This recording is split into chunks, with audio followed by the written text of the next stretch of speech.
Sejam todos bem-vindos na nossa aula.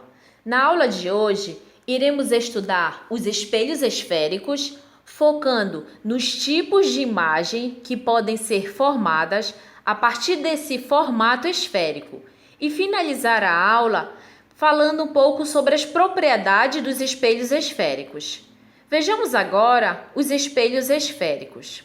Os espelhos esféricos, eles são sistemas ópticos formados com base em calotas polidas e refletoras, capazes de refletir a luz em diferentes ângulos, produzindo dessa forma uma imagem que pode ser tanto real quanto virtual. Na nossa imagem, podemos perceber uma esfera que possui um centro e um raio, que vocês irão estudar com mais detalhe na disciplina de matemática. Quando você passa um plano sobre uma esfera, forma uma calota esférica. Podemos perceber duas faces, uma interna e a outra externa.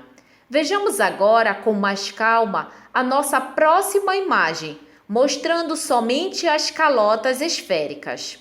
Podemos então perceber nas imagens que ao incidir um raio, o feixe de luz, que estão sendo representadas pelas setas vermelhas, quando a superfície refletida, considerada for a parte interna, que é a parte de dentro da esfera, o espelho ele é chamado de côncavo. Já no caso onde a face refletida é a parte externa, que é a parte de fora do espelho, o espelho ele é chamado de convexo. As imagens formadas por esses espelhos, elas são sensivelmente distorcidas em relação aos objetos correspondentes. Vamos estudar com mais detalhe cada um desses. Vejamos agora os espelhos convexos. Os espelhos convexos, o raio, o feixe de luz, ele vai bater na superfície refletora, que é, no caso, a parte interna. Ele vai refletir essa imagem, onde essa imagem terá uma certa característica de acordo com o local do raio incidente no espelho. Vale observar que esse risquinho azul que está aparecendo na imagem central, ele representa o lado de trás do espelho. Esse tipo de espelho, ele é bastante usado em estojos de maquiagens, nos refletores de lâmpadas, em sistemas de iluminação, de projeções, como lanterna, faróis, em telescópios, aparelhos odontológicos e muitos outros. Vejamos agora os espelhos convexos. Os espelhos convexos, o raio, o feixe de luz, eles batem na superfície refletora, que é, no caso, a parte externa. Eles vão refletir essa imagem, onde essa imagem também terá uma certa característica de acordo com o local, o raio incidente do espelho. Esse tipo de espelho, ele é usado em locais onde quer capturar o máximo possível a visão do espaço onde esse espelho se encontra, como, por exemplo, uma loja, um supermercado, um ônibus, uma praça e muitos outros locais. Vejamos agora os principais elementos geométricos dos espelhos esféricos. Para o estudo dos espelhos esféricos, ele é bastante importante o conhecimento de alguns elementos que o compõem.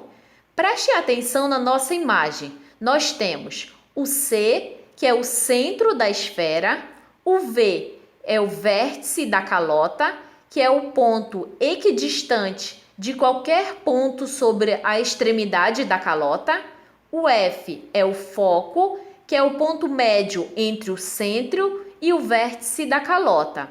Nós temos também o eixo principal, é o eixo que passa pelo centro e pelo vértice da calota. Nós temos o ângulo alfa, que é a abertura do espelho, R, e é o raio da esfera. Vejamos agora as propriedades dos espelhos esféricos em cada tipo de espelho, no côncavo e no convexo. A nossa primeira propriedade que iremos estudar é quando o raio incidente, os raios incidentes estão sendo representados pela seta vermelha. Eles chegam ao espelho paralelamente ao eixo principal. Esse eixo principal é a linha preta que passa pelo centro do espelho. Esse raio ele é refletido. O feixe de luz refletido está sendo representado pelas setas verdes. Eles passam pelo foco, lembrando que o foco está sendo representado pela letra F, que é o ponto médio que acabamos de ver entre o centro e o vértice da calota. As características da imagem que será formada iremos estudar nas próximas aulas. Hoje estamos focando apenas nas propriedades dos espelhos esféricos, ou seja, o local onde o raio de luz irão passar, irão refletir. Vejamos agora a nossa segunda propriedade. Todo raio de luz que incide numa direção que passa pelo foco, lembrando que os raios incidentes estão sendo representados pela seta vermelha, eles refletem paralelamente ao eixo principal. Essa propriedade, se vocês forem prestar atenção, é o contrário da primeira propriedade que acabamos de ver. O raio refletido paralelamente ao eixo está sendo representado pelas setas verdes.